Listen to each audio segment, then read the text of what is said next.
This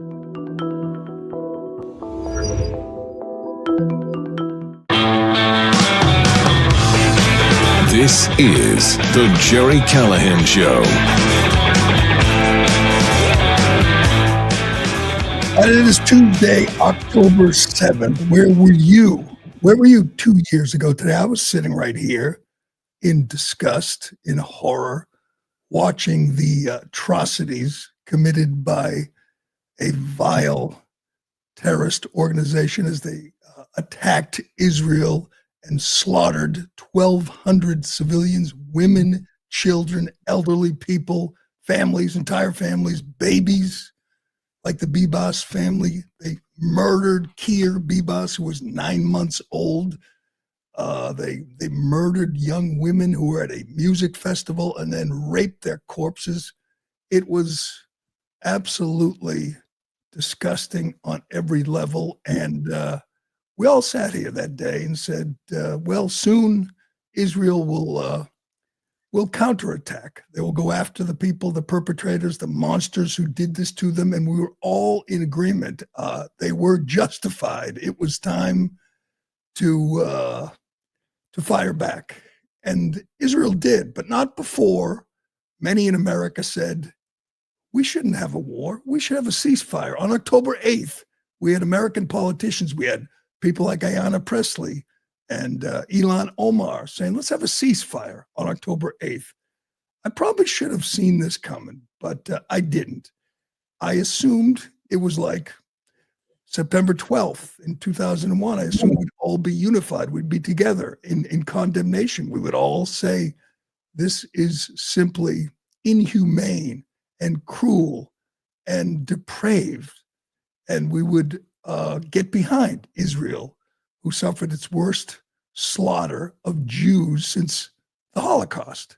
It was, by proportion, a worse attack than 9/11 when you consider the population. And it was a deliberate attack on innocent civilians. Hell, many of them were sympathizers with the Palestinian cause. Many of them were hippies and peaceniks.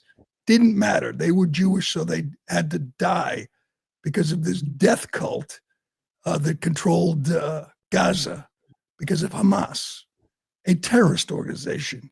And who would sympathize with Hamas? Who could ever take the side of the people, of the monsters, of the animals that committed this atrocity?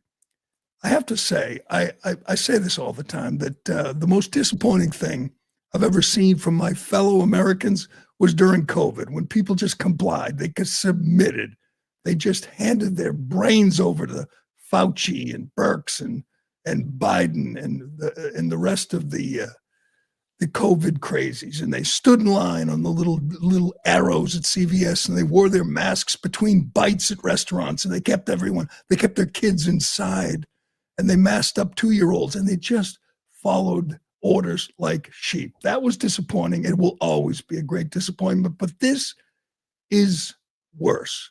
Today, 2 years after October 7th, a majority of Americans support Hamas. Well, they'll say they support the Palestinians, but the Palestinians are controlled by Hamas. Hamas controls Gaza. Hamas is whom Israel is fighting. And Hamas lost the war. They are losing the war. They will lose the war. But they won the war, the PR war. They won the battle over hearts and minds. Somehow, some way, they convinced people that they were not the bad guys, that Israel's the bad guys. And it happens. I see this every day, and I don't understand it. I saw it happen to Tucker Carlson, to Candace Owen, to so many people in the media, in politics, in prominence in this country, who have turned on Israel and said, enough is enough. And I ask this question all the time, and I don't think I've ever really gotten an answer. What did you think Israel was going to do? What did you expect Israel to do? We were attacked on 9/11. What did we do? We went and destroyed Afghanistan. Took a few weeks, but we eventually went in there and wiped them out and killed lots of civilians. We killed lots of civilians in Iraq. Hell, we killed lots of civilians in Dresden and in Japan. And there wasn't the kind of outrage there is when Israel kills civilians. And there's a difference here. Hamas knew this. I was reading something recently and I couldn't believe it, that Hamas anticipated this. They knew after what they did on October 7th, Israel would attack, Israel would bomb, Israel would kill civilians, which Hamas uses. Hamas did not let people leave. They kept them there for the purpose of using them as human shields. And when they died, and when there were attacks that killed civilians, Hamas would use it and they would win the hearts and minds. They would win over people in the West, in Europe, in the United States. And what do we see now on October 7th? It's still early, but you will see demonstrations. You will see protests, and they will all be in support of Hamas, in support of Palestine, in support of the people who perpetrated the horror on October 7th. The people who not only slaughtered 1,200 innocent people, again, babies, children, women, elderly people, slaughtered them and then took hostages, took 250 hostages and killed many of them. Now we believe there are 48 hostages, and I love this part, 20 who are still alive. Are you really a hostage if you're dead? I mean, I think I've paid pretty close attention to wars and terrorist attacks over the last, 40 years. I don't remember a group holding dead bodies hostage and demanding in return for a dead body terrorists who are in prison in Israel. Yeah, we'll give you a dead body. You give us 100 terrorists. That's who we're talking about. That's who people on college campuses in the mainstream media are supporting. The savages who hold corpses as hostages. And we're thinking maybe this is going to come to an end soon. Israel's already agreed to the terms of the ceasefire. We're waiting on Hamas. So let me ask this question, because I keep hearing it's a genocide. It's almost like an accepted thing, a genocide. Couple of questions for you. If it's a genocide, why is the side being genocided making the terms of the end of the war, making the terms of the ceasefire? Did the Jewish people in Auschwitz, did they get to negotiate with Nazis, Germany, with Hitler? Do the Christians in Nigeria who are being slaughtered, do they get to set the terms of the end of the slaughter? Also, Israel drops leaflets before they bomb. Israel sends millions of pounds of food and aid into Gaza. If they're genociding the people of Gaza, they are the worst genociders I think I've ever seen. It's not a genocide, it's a war, and it was started by Hamas. And every single civilian death, everyone on either side, is on Hamas. Every drop of blood is on Hamas. They did this. They started this. They continued this. They continue it to this day. And yet we have people, and I don't think I'm going to be able to stomach this today, when we see people gather on college campuses in New York City, in Manhattan, in you name it, in every big city.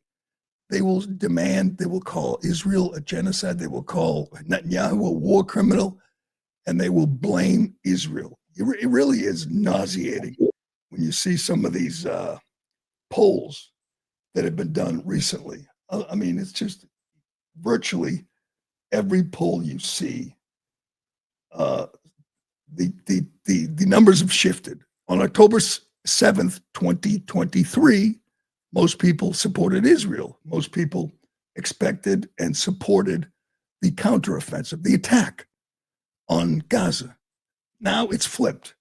And young people who sit in classrooms with these radical professors or teachers in high school who consume social media, consume TikTok, who maybe watch the mainstream media, they've been convinced that Israel, who was attacked on this day, are the bad guys. Israel's the bad guys. Hamas, they're the oppressed.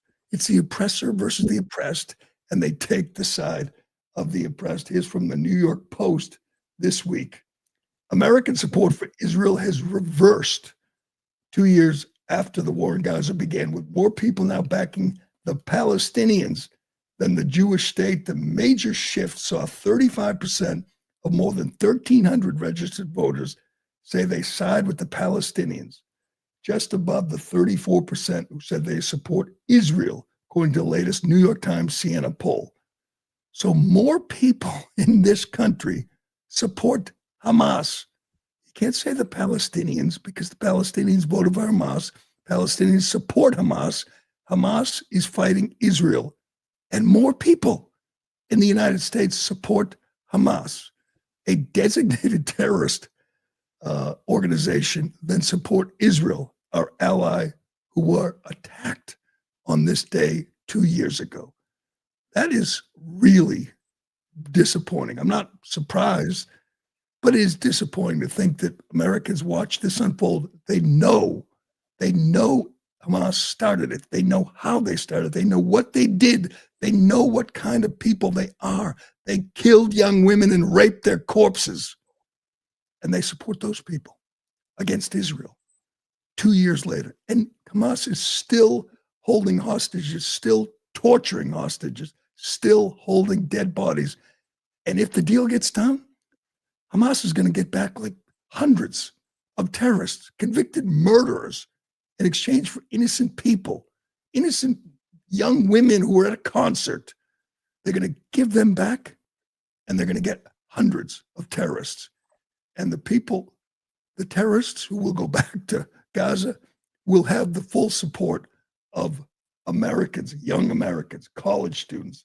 It is even more discouraging, disappointing. Yeah, after the attack, 47% of Americans supported Israel, 20% supported the Palestinians. That's disappointing too, but it was more than double. It has flipped completely thanks to the support, thanks to the propaganda of the mainstream media and the brainwashing of academics, colleges, high schools, who've convinced kids that Israel's committing genocide, that Israel, they're the Nazis. Yeah, the only Jewish state in the world. They're the Nazis. I'm not sure what will happen next when this ends. If this ends, you're going to see the terms and you say, "Oh my God, they're giving it. They're giving Hamas everything they want, because Hamas is a death cult. They don't mind death. They don't mind if their own people. They want their own people to die because it helps them win the PR war, particularly in the West, all across Europe."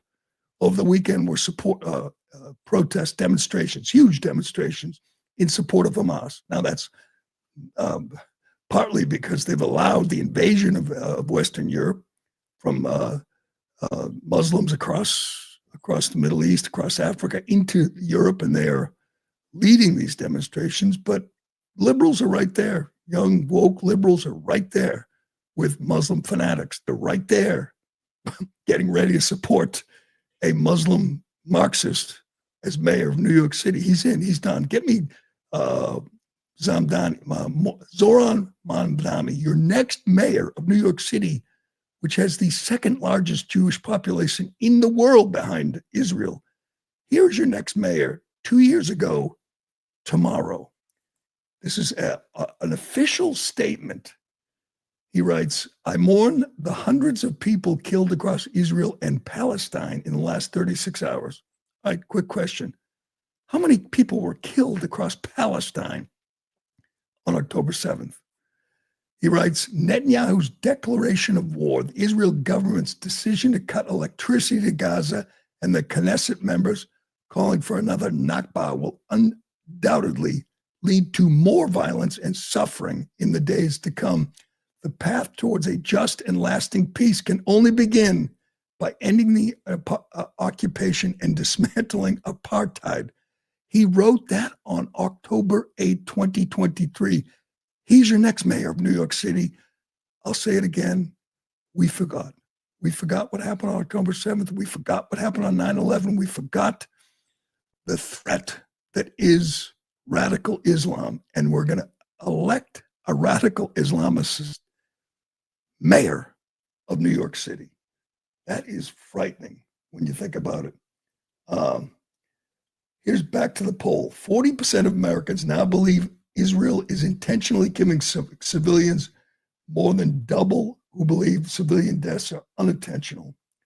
The death toll reached 60,000. According to the ministry, the Hamas-run Ministry of Health, the majority of voters under 30, regardless of political party, are now less likely to back support. 70% said they oppose economic or military aid flowing from the U.S. to Israel. 70%. They've won. Hamas won. The guys who killed babies, raped corpses, slaughtered old ladies, whole families in their homes, threw grenades, just burned kibbutzes, killed people alive, innocent civilians. They won. Congratulations.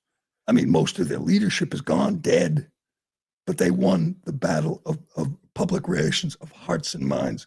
I want to play a quick clip from this guy, Scott Galloway, a professor who's on MSNBC. He's a big liberal, but he's a supporter of Israel.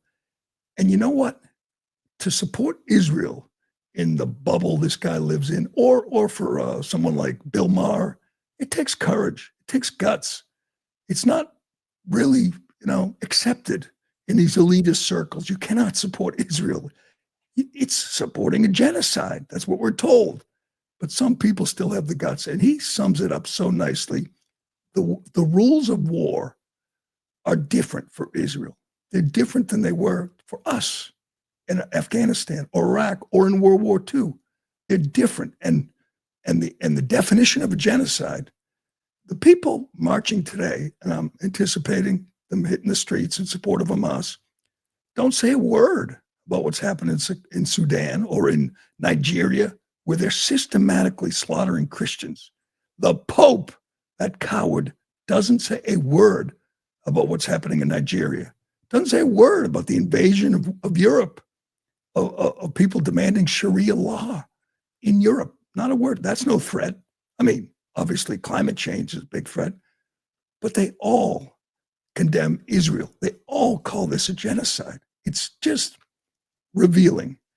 And to me, the most frightening thing I saw, the most eye-opening thing over the last 2 years is the anti-Semitism in this country. We always knew it was there, but I've asked this 1,000 times. I'll ask it again. How does some 19-year-old kid just trying to go to class at Yale or Harvard or UCLA or any college, how does some kid who grew up in this country, raised in this country, a Jewish kid, how is he held responsible for a war 5,000 miles away? I don't think we call this out enough. The absolute incoherence, the insanity of blaming an American Jewish person for what's happening 5,000 miles away, something he has no role in, something he might not support. And yet we watched them attack them, intimidate them, spit on them, block their path through campus because they're Jewish.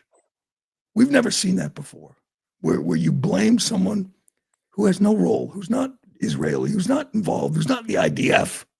You blame him, some kid trying to go to class, for a war that you're not happy with.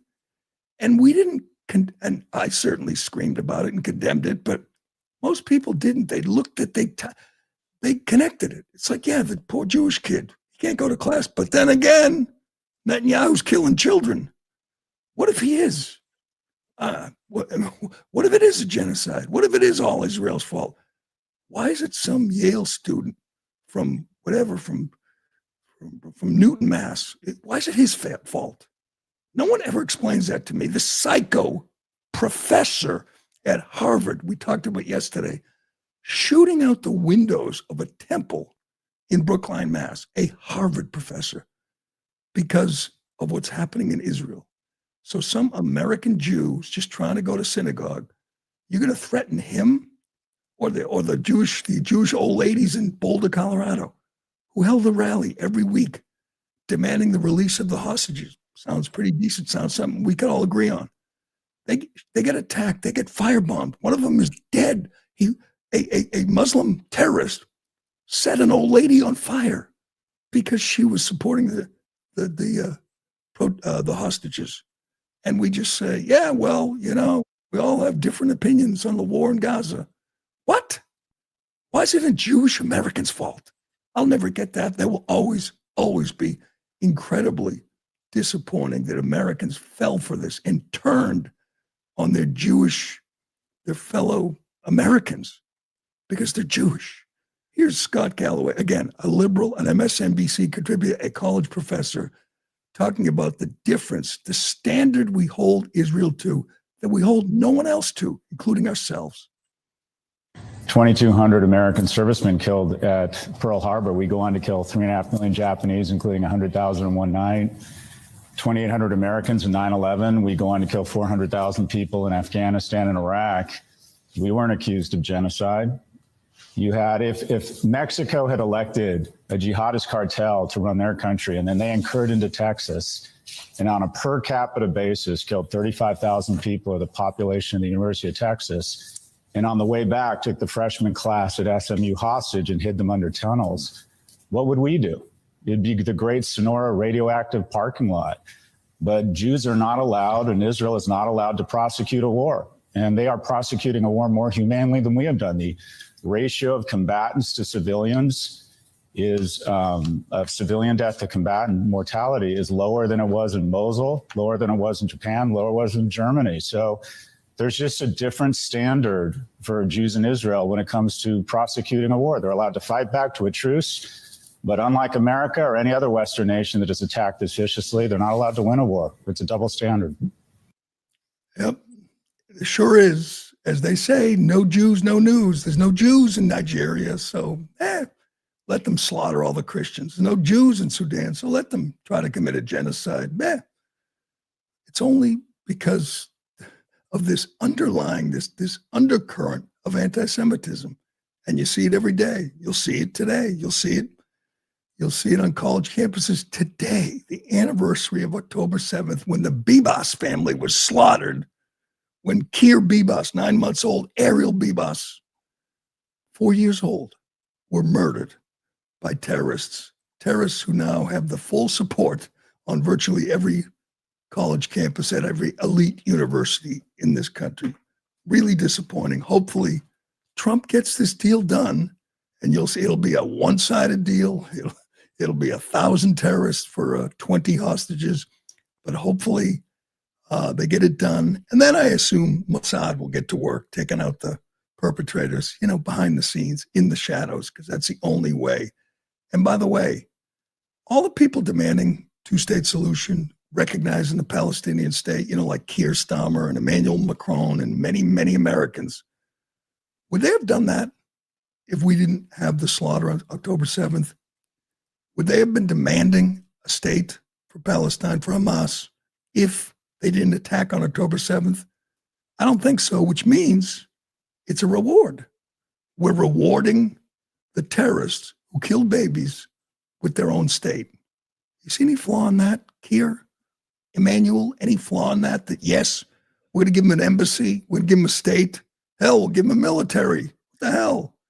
Every state has a military. We'll give them bombs. We'll give them missiles. And they'll have their own state. All because of what they did, because of the inhumanity we saw on October 7th. That is just bizarre. That is upside down right there, saying, yes, we know they're savages. We know they're killers. We know they're monsters. But you know what? Let's give them their own state. And all these crazy immigrants will support me. They'll love me. All the college students will love me if I say give them their own state. Just bizarre. But we'll see how it goes today. I'm prepared to get absolutely nauseous watching the protests supporting the terrorists. But we will see how it goes. All right, we got so much to get to on this October 7th. That's not the only story. We're hoping there will be a deal. I just feel like when there's a deal, it'll get done. We'll say, oh, good, a deal. And then Hamas will violate the terms the next day. They're not going to hold. These are terrorists, savages. These are animals. These are people who worship death. It's a death cult. And we think they're going to stick to the terms. They won't, but maybe Trump will get it done and we'll have a temporary peace, a temporary ceasefire. We're going to get to the latest in Chicago. Yes, we're going to have a no-go zone for ICE, for federal agents in Chicago. That was the mayor has announced.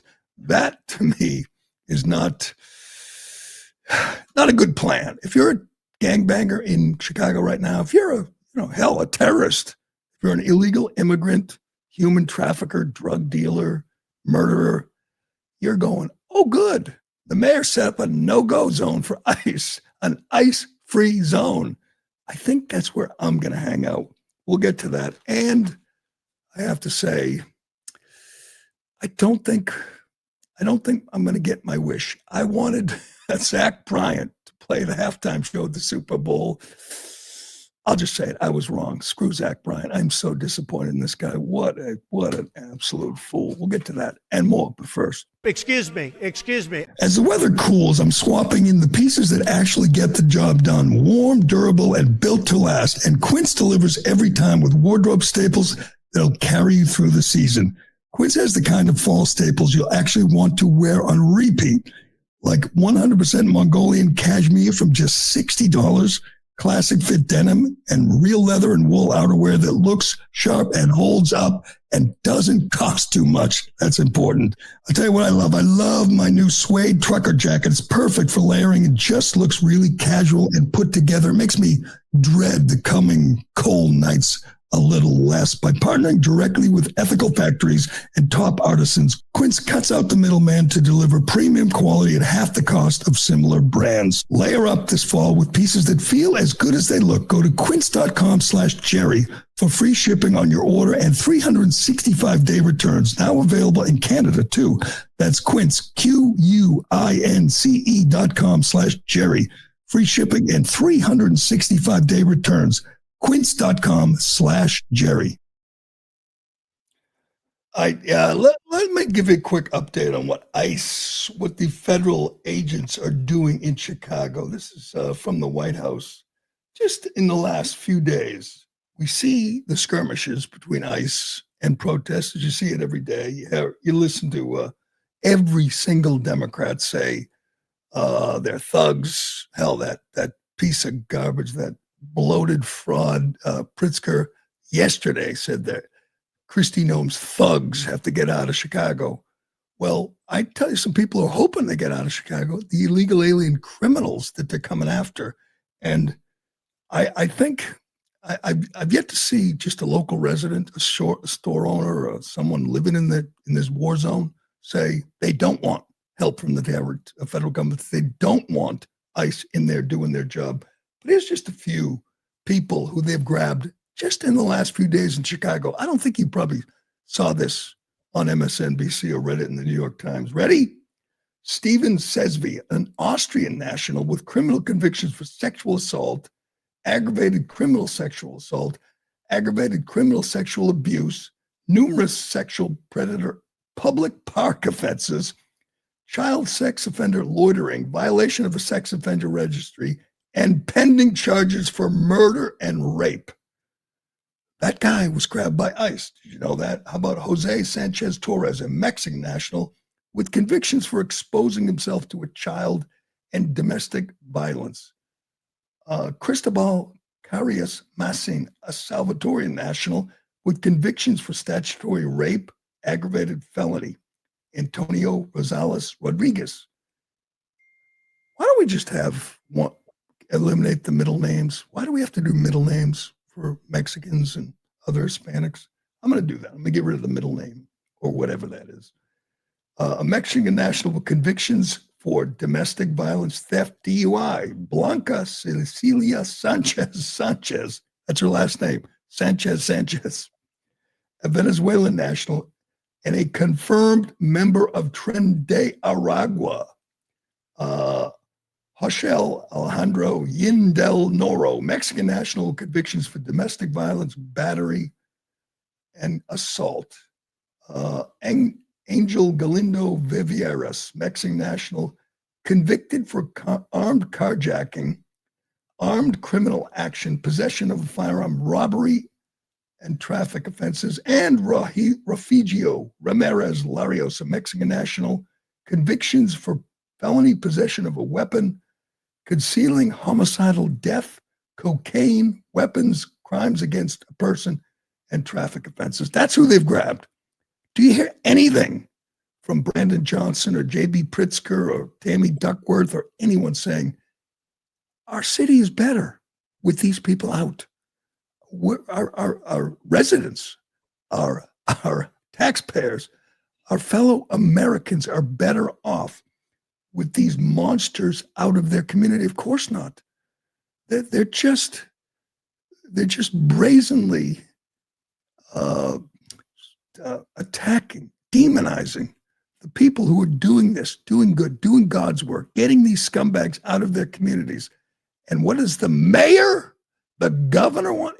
They want you to think the bad guys are the ICE agents, are the Border Patrol guys who are getting this scum off their streets. It's just a bizarre dichotomy. You have these liars who hate Trump. They hate Trump more than they like their own residents. They hate Trump more than they love their city. So they're going to tell you he created this lawlessness. What? Lawlessness? By arresting rapists and removing them and getting them out of the neighborhoods, drug dealers? That's lawlessness? Well, this moron mayor who's it's just hard to believe. Even Chicago voted for this guy. It's hard to believe we got a worse mayor than we had with Lori Lightfoot, but we do. We have a real fool in the mayor's office, and he's setting up ICE-free zones, which is just incredible when you think about it. This is America. The federal government has a right to go into a city and do their jobs, but he's going to say you can't come in this neighborhood, which will mean it's a sanctuary for these hardened criminals. Here's Mayor Brandon Johnson, an absolute embarrassment, even by big city, blue city standards. Listen to this. And today we are signing an executive order aimed at reining in this out-of-control administration. The order establishes ICE-free zones. That means that city property and unwilling private businesses will no longer serve as staging grounds for these raids. ICE-free zones. All right, just imagine, and I'm not the first to do this, but just imagine you have a city run by a conservative, run by a Republican, any city, I don't know, in Nebraska, Lincoln, Nebraska or somewhere. And he said, you know what? The IRS is out of control. We're going to set up IRS-free zones where we don't have to pay taxes. You can ignore federal law. You think the media might have a problem with that? This is, Chaz or Chap or whatever it was called in Seattle, Chop, that was a bunch of radicals. That was just a bunch of hippies and Antifa scum. This is the mayor saying he's going to have a place where criminals can go for sanctuary from the federal authorities who want to arrest them for crimes, for violent crimes, for felonies. And the mayor says, we'll protect you. That is a dereliction of duty. That is a guy who's not concerned at all with protecting his citizens. Same with that bloated J.B. Pritzker telling you that the thugs are arresting rapists. Yeah, they're thugs. But here's the fact. Here's what's going to happen. It's going to get worse. These people are feeling emboldened. They're in a bubble. The people around them, you saw the people around, if you're watching along, the people around Brandon Johnson, that lady with the nose ring, these are radicals. They're no different than the Antifa riffraff in Portland. They hate this country. They hate Trump. They hate America, and they want to protect violent illegal aliens. That's their goal. That's their job right now. They're going to kill an ICE agent. I hate to say it. I don't want to see it. God knows it's going to happen. They arrested a guy yesterday for putting a bounty on an ICE agent, the head guy, Greg Bavino, in Chicago, the head of the Border Patrol, doing his job in Chicago. They arrested someone for putting a bounty on his life, $10,000. Yeah, there's Brandon Johnson's right-hand man. You think she's well, balanced, fair? You think think this person, thinks Trump's doing some good things and maybe some things she doesn't agree with? They just look at the look on her face. She just hates the idea of the federal government removing illegal alien criminals from her community. But they put a bounty on the head. They arrested the guy. $2,000 for capturing him, $10,000 for killing an ICE agent. Listen to this. Breaking news that we're following this afternoon. A high-ranking member of a street gang is charged with putting a hit out on a senior law enforcement official involved with Operation Midway Blitz. Police arrested 37-year-old Juan Espinoza Martinez this morning. And according to the U.S. Attorney's Office here in Chicago, Martinez sent a Snapchat message stating, quote, $2K on information when you get him and $10K if you take him down. The Tribune reports the alleged target was Border Patrol Chief Gregory Bovino. Gregory Bovino, I've seen him on TV. He looks like a stand-up guy doing his job. $10,000 to kill him. What's going to happen? I mean, we've seen these people. They're nihilists. They don't care. They're like Tyler Robinson or Luigi Mangione. They're willing to give their life to the cause of protecting illegal alien criminals. It's going to get worse before it gets better, which is frightening. Stephen Miller, give me Stephen Miller, went on CNN.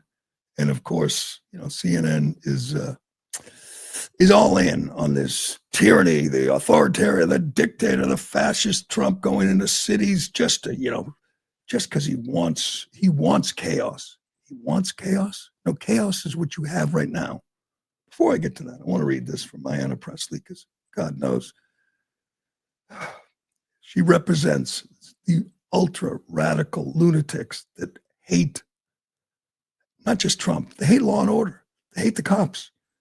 She tweets this yesterday. She says, last week, rogue agents attacked an apartment complex in Chicago, unlawfully terrorizing families.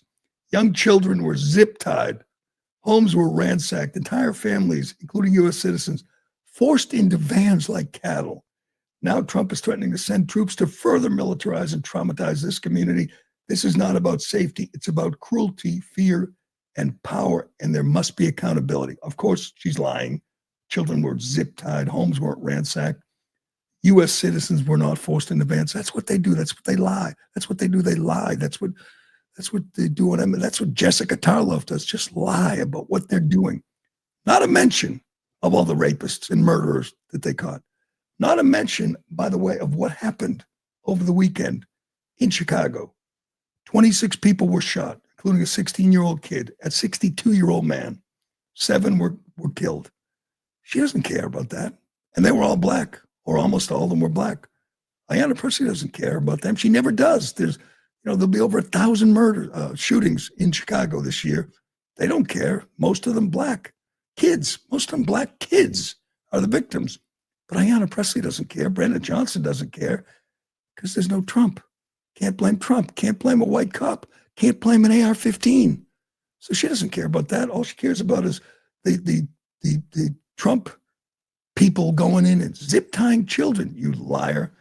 All right, let's get to CNN because they're all just lying. They don't care that what they're doing is righteous, and what they're doing is what voters voted for, is what we want, what we demand. Trump's doing it. Stephen Miller, by the way, I'm really concerned for Stephen Miller. Obviously, Charlie Kirk was a huge figure on the right, an iconic figure. We know, they couldn't stand what he had to say. They couldn't debate him. They couldn't defeat him, so they killed him. Stephen Miller, in my mind, would probably be next on the death list. I hope he has lots of security. I hope he's very careful because he's so effective. He's like Charlie Kirk, a great communicator. He is just a giant in this whole movement to get illegal aliens the hell out of our country, and they hate him for it. Here he is on CNN yesterday. Is it the case that, as Pritzker frames it, you are profiling brown people, that this immigration crackdown is designed to go after people of color? It's such a, oh, what a dumb question. The illegal aliens who are here are taking jobs away from blacks. They're taking jobs away from whites. They're taking jobs away from Latinos. They're taking their health benefits away. They're taking their school slots away. And of course, in many cases, they're committing heinous crimes. We cannot have a system of law in this country that privileges illegal aliens over American citizens. And that's what they're doing. You know it, and I know it. So that's not exactly a no, Stephen. Can you just unequivocally state that the immigration policy? I said it's a dumb question. Okay. Well, I appreciate that. But and it's a dumb question. So no, this policy is not designed. I thought when I said it was a dumb question, it meant no. Well, I just want to be clear and precise. I appreciate you trying to qualify my questions, but nevertheless, I think it's a fair one that a lot of people have. So my full answer is no. That is a lie, and it's a dumb question. God, he's so good. Oh, you're just picking out brown and black people. They're protecting brown and black people. It's interesting that the mayor who wants to break federal law and create this ICE-free zone, he's protecting not just criminals, but illegals who are doing dirty work, doing the landscape and babysitting, dishwashing. Sounds like what happened a couple 100 or 170 years ago. Say, no, you can't, the federal government can't come in here and free the slaves. Well, that's on top of arresting criminals. They're freeing the slaves. They're saying these people who are here illegally can't do work under the table for your wealthy constituents. That's part of it. That's a byproduct. But what did they say? Does Brandon Johnson, was he against the federal government going in when George Wallace blocked the entrance to the school in Alabama? Was that an overreach? Was that just about power? Brandon Johnson, you moron. Ayanna Pressley, you moron. But they can't help it. But you know what? Here's the other thing that they will lie about. They'll tell you that people are disappointed in Donald Trump. This is not what we voted for. They'll find that random person says, yeah, I used to support Trump, but this is going too far. You hear it. Hell, Joe Rogan says, this is going too far. It is not. It is exactly what people voted for. They can't stand the fact that for once a president, a politician, has kept his word and done what he said he's going to do. And for the most part, that's what Trump has done. And they don't know any Trump supporters. They don't listen to them. They don't care. And they're shocked when they find out Trump supporters support Trump because Trump is doing what he said he'd do. Trump is doing what they voted for. Here's wacky Harry Anton on CNN explaining that Trump's favorability rating has not dropped at all. Even though he's going into cities and arresting violent criminals, people have not turned their back on Trump at all. Check it out. Trump, you go back to October of 2024, 44% of the American public viewed him favorably. Now, despite everything, look at this, 43%, which is well within the margin of error of that 44%. And here's the thing to keep in mind. This was good enough to get Trump reelected back in 2024. And Donald Trump is basically at the same point here right now, which I think would surprise a lot of folks, especially a lot of folks on the left who very much disagree with a lot of what Donald Trump has done. But what do you see is underneath that and driving that? Why is he basically the same? Okay, to quote the esteemed caller, Dennis Green, the former head coach in the National Football League, Donald Trump is who the voters thought he was. What are we talking about here? Well, is Trump doing what he promised in the 2024 campaign? Yes, 52%. The majority of Americans say that Donald Trump is doing what he promised compared to 48% who said no. So what essentially is going on here is the voters expected all of this from Donald Trump. The majority did. And that is why his favorable rating, simply put, has not really moved all that much compared to where it was a year ago. Trump is basically doing what the American people thought that he was going to do. Indeed, if you look at the numbers, Trump has basically the steadiest favorable rating this much through a presidency of any president on record. And it's basically where he was a year ago, good enough to get him reelected. Wow. He's doing what he said he'd do. And the people who voted for him to do that are still supporting him. Shocking. See that? Stunning.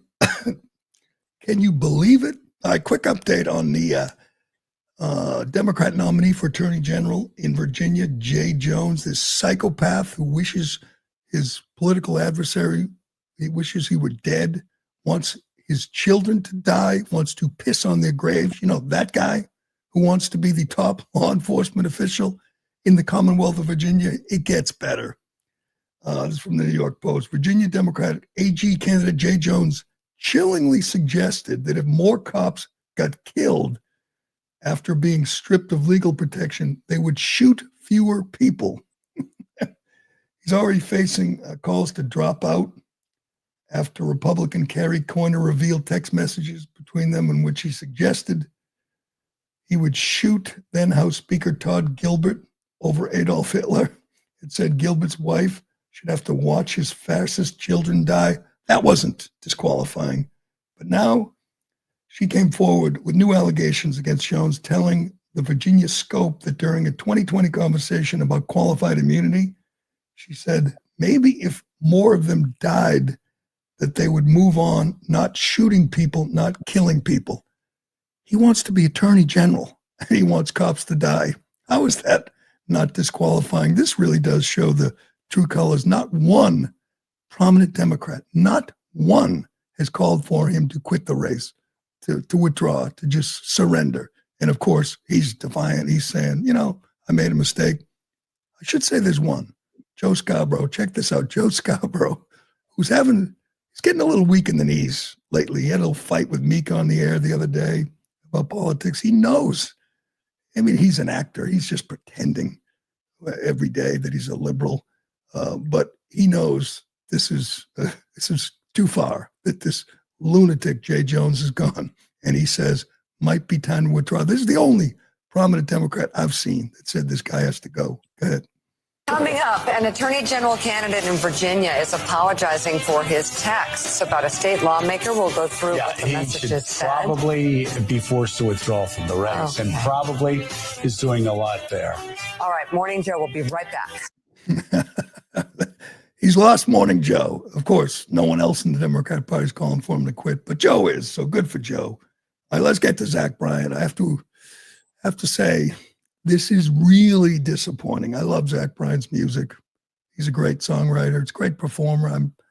I had it on my bucket list to go see Zach Bryan, who's too big now. He's plays nothing but big stadiums. He's huge. If you know, I tweet about this. People say, I don't know who he is. How do you not know who Zach Bryan is? He's like almost like Taylor Swift level when it comes to selling records and filling stadiums. And he's huge. He's a little troubled. He's maybe has a drinking problem. Maybe he was supposed to perform with Noah Khan at Fenway, but was too inebriated to take the stage. Maybe he's got some issues. Yes, not maybe. He's got some issues. I'm not saying he's a wonderful guy or was a great husband, but he is a great performer. And I thought he'd be perfect for the halftime show. You know, for once they could pick a guy that, you know, that doesn't, that appeals to, you know, half the country for a change. Bad Bunny sure doesn't, but we'll get to Bad Bunny. But what a disappointment. I've come to grips with the fact that most performers are liberal, and, you know, I'm not going to say I hate Springsteen's music because I've loved it for so many years, and I'm disappointed that he's a radical, America-hating, Trump-hating a-hole or Eddie Vedder. I'm not going to say I hate Eddie Vedder's voice because he's a big liberal, but Zach Bryan, I thought was beyond. I didn't think he was like this. Unfortunately, he is. This is a guy just lighting his career on fire, because most of the people who like Zach Bryan are like me. You know, they're red-blooded Americans. They support ICE. They support Trump. They wave the flag proudly. They're not radicals. They're not left. They don't hate ICE. They don't want to protect illegal alien criminals. Zach Bryan didn't just come out and say, you know, maybe they've gone too far with these deportations like Joe Rogan did. No, he wrote a song and posted it. He attacks ICE in a song. And I'll say it, the song sounds pretty good. If not for the words, for the lyrics, I like it. I don't think, maybe he's just trying to get the halftime gig, you know, for 2027. Maybe that's it. Maybe he's trying to appeal to Definitely the way to do it. Definitely the way to go about it. I guess this increases his chances of getting that halftime gig next year. But it is going to disappoint millions of his fans. I guess He doesn't care. I guess he's gone woke. But here is Zach Bryan. Do we have the clip from Zach Bryan's song? Yep. Again, I like the sound, man. If it weren't for the lyrics, I'd say it's a good tune. But here he is attacking ICE in a song. Didn't wake up, dead or in jail. Some out-of-town boys been giving us hell. I got some bad news. I woke up missing you. My friends are all degenerates, but they're all I got. The generational story of dropping the plot. I heard the cops came. Cocky motherfuckers, ain't they? And ICE is gonna come bust down your door. Try to build a house, no one builds no more. But I got a telephone. Kids are all scared and all alone. The bars stop bumping, the rock stop rolling, my middle finger's rising and I won't stop showing. Got some bad news, the fading of a red, white, and blue. The fading of the red, white, and blue. That's what he's calling it. That's what he posted. The lyrics say, ICE is going to come bust down your door, try to build a house no one builds no more. But I got a telephone. Kids are all scared and all alone. He calls the cops cocky MFers. Disgusting. I mean, bad career move. I understand he's so huge. He's got plenty of money at this point, but he's got issues. And he's only 29. And he just went full Dixie Chicks. Well, if he keeps paying off his ex-girlfriends, he's not going to have much money left. All right. He tried to pay off, well, that was a big deal. Chicken Fry, his girlfriend from Barstool, allegedly offered her $12 million to sign a NDA, and she refused. Good for her. She hasn't really told her story, though, has she? No, it's almost like she took the money. Did she take? I thought she didn't take the money. No, she doesn't get into it enough to the point that I'm like, well, she must have taken it. Yeah, well, maybe I would take it. $12 million. That's what he does. He has these ugly breakups with women. He gives them millions and moves on. That's how big he is. That's how big he was. But there are a lot of people who are going to say, F Zach Bryan. Bad move. I mean, I guess I'd give him credit for coming out, being honest, and expressing his true feelings. But it was a huge mistake by Zach Bryan. Again, maybe he'll finally get to do. You know what? I want them to go full old school. Do what you want, Ironhead, Metallica, or Creed, as I've said. It's almost Creed like rules. It's almost like with a wink and a nod and a smile. Pick Creed because it'll annoy all the right people, and they'll be great. But they'll never do that. No more white people need apply. That's the sign outside Roger Goodell's office when it comes to picking a halftime show. He's going to appeal to people who love Spanish-speaking rappers who are just awful. Again, Bad Bunny's, it's not just a genre. He sucks, okay? His music absolutely sucks. And people are already pissed. They're already saying they're going to boycott the NFL. Well, once again, last night was proof of why I can't boycott the NFL. That was a great game, great win by the Jags over the Chiefs. It's always good to see the Chiefs lose. Taylor wasn't there, but it was just an amazing win for Jacksonville. And I admit, I can't boycott the NFL. I won't. I just can't. It's too good, too fun. But halftime will be a disaster, and people will absolutely destroy the performance by Bad Bunny.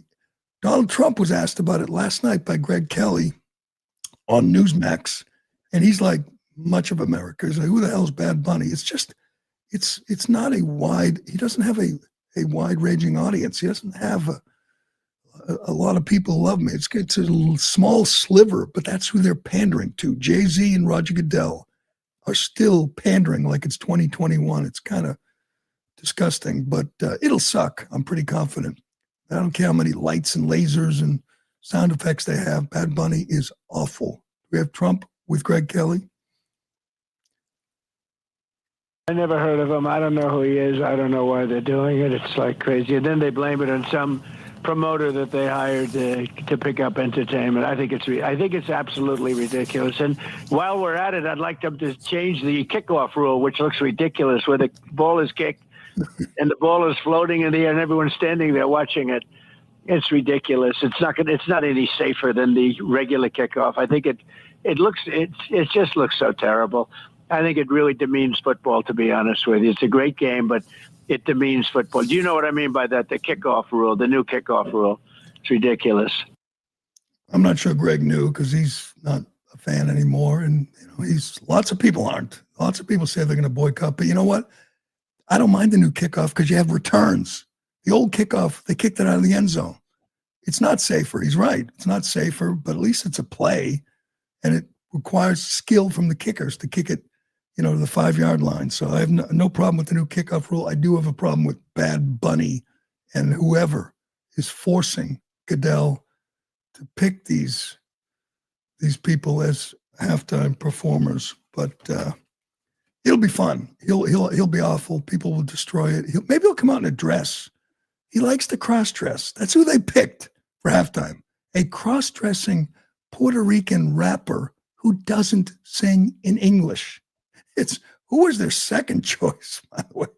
Zan, the pan fluter. I mean, it's just not really appealing to most football fans, but that'll be fun. It'll be awful, and I'll be watching and mocking it relentlessly as usual. All right, that'll do it for today, Tuesday, October 7th. Don't forget who started this war. Don't forget why we are awaiting a ceasefire while there has been this bloody war for 2 years. It's all on Hamas, no matter what your college professor tells you. But that'll do it. Thanks for watching. Thanks for listening. I'm Gerry Callahan. This is The Callahan Show, and we will do it again tomorrow.